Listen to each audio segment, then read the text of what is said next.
सज्जित नहीं हो रहे हैं। आप जीडी की बात करते हैं, जीडीपी हमारे एम्बिशंस को माप सकती है, लेकिन हमारी कंडीशन को नहीं माप सकती।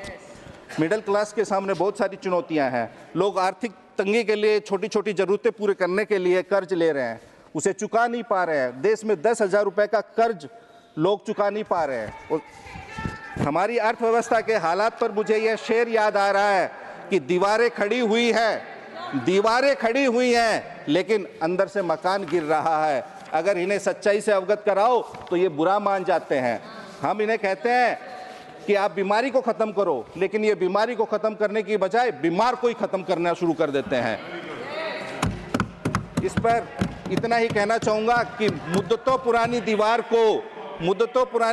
को कब तक कलाकारियों से नया करते रहेंगे। बुनियाद दिन ब दिन कमज़ोर होनी ही है, दीवार रंगीन ही सही, गिरनी ही है। ये महोदय, इन्होंने इस देश के नौजवानों की आशाओं को निराशाओं में बदल दिया है। नोटबंदी ने आबाद व्यापार को बर्बाद कर दिया है, मुमकिन को नामुमकिन कर दिया है, सुख को दुख में बदल दिया है और देश की प्रगति को दुर्गति की अग्नि में झोंक दिया है।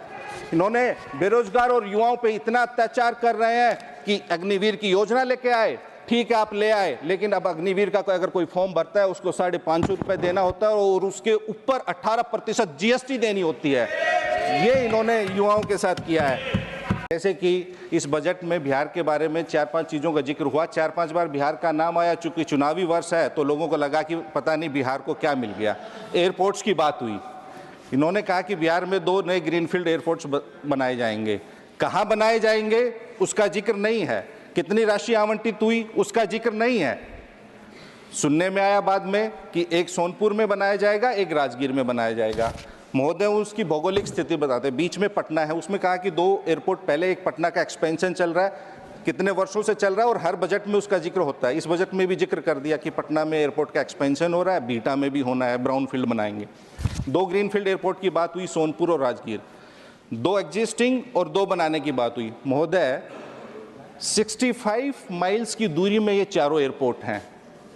65 miles and around 57 nautical miles. क्या वाइबिलिटी होगी चारों एयरपोर्ट्स की?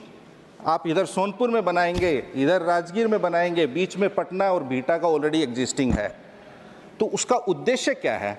उद्देश्य यही है 65 माइल्स में अगर इस देश में 4 एयरपोर्ट कहीं होंगे तो हमारा भी ज्ञानवर्धन कर दीजिएगा। हम तो माननीय वित्त मंत्री और आप सरकार से कहना चाहेंगे, इन एयरपोर्ट्स की क्या वाइबिलिटी होगी? 65 माइल्स में 4 एयरपोर्ट जो आपने प्रपोज किए हैं, और ये नहीं बताया कहाँ बनेंगे और क्या राशि होगी। हम तो यही कहेंगे कि पहले बोलते हैं कि 2005 से पहले तो सृष्टि नहीं थी, जैसे कहते हैं 2014 से पहले कुछ नहीं होता था। तो 2005 से पहले बिहार में इंटरनेशनल फ़्लाइट चलती थी। आप दरभंगा बेंगलुरु का किराया देखिए महोदय, आज भी आप देखिएगा कल का किराया 60,000 65,000 किराया मिलेगा। आप दूसरे शहरों में नई सेवा, हवाई सेवा शुरू कीजिए, अगर आप बिहार को कुछ एविएशन सेक्टर में देना चाहते हैं तो। गया है, हम चाहते हैं बिहार आगे बढ़े, हम सब युवा हैं, चिराग भाई वहाँ बैठे वो भी युवा हैं, लेकिन खाली आप लॉलीपॉप मत दिखाइए। जैसे हम सब्जी लेने जाते हैं तो सब्जी वाला महोदय क्या करता है कि सब्जी लेने के बाद हरा धनिया और हरी मिर्च थोड़ी सी डाल देता है ना, तो उसी में तो बिहार के साथ वही हुआ है। सब्जी ले गया गुजरात, महाराष्ट्र, आंध्र प्रदेश, और इन्होंने बिहार को वो हरा धनिया की कुछ पत्तियां, वो गुच्छा भी नहीं दिया हरा धनिया का, कुछ पत्तियां और वो 1-2 हरी मिर्च डाल दी, तो लोगों को लगा कि पता नहीं बिहार को क्या मिला। ये सच्चाई नहीं है, बिहार को कुछ नहीं मिला।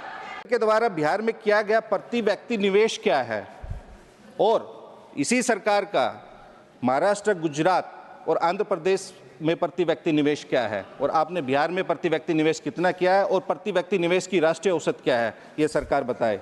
और इस बजट में कोई उल्लेख नहीं किया है, बिहार पिछड़ा राज्य है, लेकिन ये नहीं बताया कि बिहार में उद्योगों की स्थापना की क्या योजना है, पलायन रोकने की क्या योजना है, बिहार में बाढ़ और आपदा से निपटने की क्या योजना है, बेरोजगारी और गरीबी समाप्त करने की क्या योजना है। बिहार के किसानों की आय देश में सबसे कम है, उसे बढ़ाने की क्या योजना है। इन्होंने बिहार को स्पेशल राज्य का दर्जा नहीं दिया, स्पेशल पैकेज नहीं दिया, लेकिन हाँ बिहार को स्पेशल जुमले और स्पेशल सपने जरूर दिए हैं। इन्होंने चुनाव के दौरान कहा था कि बिहार को नंबर 1 बना देंगे। 20 साल से वहाँ एनडीए की सरकार है, माननीय नीतीश कुमार मुख्यमंत्री हैं, 11 साल से दिल्ली में मोदी जी की सरकार है, लेकिन बिहार को क्या इन्होंने नंबर 1 बनाया? नहीं। आप नीति आयोग का सूचकांक उठा के देख लीजिए, कोई इंडेक्स उठा के देख लीजिए, बिहार नीचे से नंबर 1 बनाया इन्होंने। विकास में नीचे से नंबर 1 है, साक्षरता में नीचे से नंबर 1 है, बेरोजगारी में नीचे से रोजगार देने में नीचे से नंबर 1 है, स्वास्थ्य सेवाओं में नीचे से नंबर है, बुनियादी सुविधाओं में नीचे से नंबर 1 है, आधुनिक सुविधाओं में नीचे से नंबर 1 है। 20 साल सरकार में है एनडीए वहाँ बिहार में, लेकिन हाँ बिहार को इन्होंने कुछ चीज़ों में नंबर 1 जरूर बनाया है। किन चीज़ों में नंबर 1 बनाया है? अपराध में नंबर 1 बनाया है, भ्रष्टाचार में नंबर 1 बनाया है, पेपर लीक में नंबर 1 बनाया है, बेरोजगारी में नंबर 1 बनाया है, पलायन में नंबर 1 बनाया है, नौकरी मांगने पर लाठी और डंडा चलाने और थप्पड़ मारने में नंबर 1 बनाया है, मल्टी डायमेंशनल पॉवर्टी में नंबर 1 बनाया है। महोदय, माननीय वित्त मंत्री 2020 के चुनाव में बिहार में गई थी, इन्होंने घोषणा की थी कि बिहार में एनडीए की सरकार बनने पे 19 लाख नौकरियां दी जाएंगी। कितनी नौकरी दी? मैं पूछना चाहता हूं, माननीय वित्त मंत्री इसका जवाब दे। कहूंगा कि बहुत हो चुका, अब बिहार का भाषण और राशन से शोषण मत कीजिए। 14 करोड़ बिहारवासी, युवा बिहार है, वो भी सपना देखना चाहता है, वो चाहता है कि बिहार नंबर 1 रहे। हमारे नेता तेजस्वी यादव 17 महीने के लिए सरकार में थे, 5 लाख नौकरियां दी, 3.5 लाख नौकरियां प्रक्रियाधीन करवाई, जातिगत सर्वेक्षण देश में प्रथम बार करवाया, 65% तक आरक्षण बढ़वाया। 11 वर्षों से बिहार इनकी घोषणाओं की भेंट चढ़ रहा है। अरे मन की बात करने वालों, थोड़ा अन्न की भी बात किया करो, सपनों की बात करने वालों, थोड़ा सच की भी बात किया करो। 23 साल पहले नेशनल रिसर्च सेंटर फॉर मखाना की स्थापना हुई थी, 23 साल से कार्यरत है, 44 सैंक्शन पोस्ट है वहाँ, 10 स्टाफ वहाँ काम करते हैं। वहाँ आज तक पूर्णकालिक निदेशक की नियुक्ति भी नहीं हुई है और पिछले 5 साल में मात्र 3 करोड़ 40 लाख रुपए ही खर्च हुआ है। और मखाना का और नेशनल सेंट्रल रिसर्च फॉर मखाना का मैंडेट सेम ही है। जब रिसर्च सेंटर था तो आपने मखाना बोर्ड की क्या बनाना है? इन्होंने बात की वेस्टर्न कोसी कैनाल प्रोजेक्ट की। महोदय, ये प्रोजेक्ट 60 साल से अधिक समय से चल रहा है, उसमें खाली एक लाइन लिखी है बजट में कि वित्तीय मदद दी जाएगी। कितनी वित्तीय मदद दी जाएगी उसका जिक्र नहीं है। एक चलते हुए पेज 9 पे, इसी बजट में पेज 9 पे इन्होंने लिखा है कि Patna IIT will also be expanded, that's it. How it will be expanded, how much money will be given, no mention of it.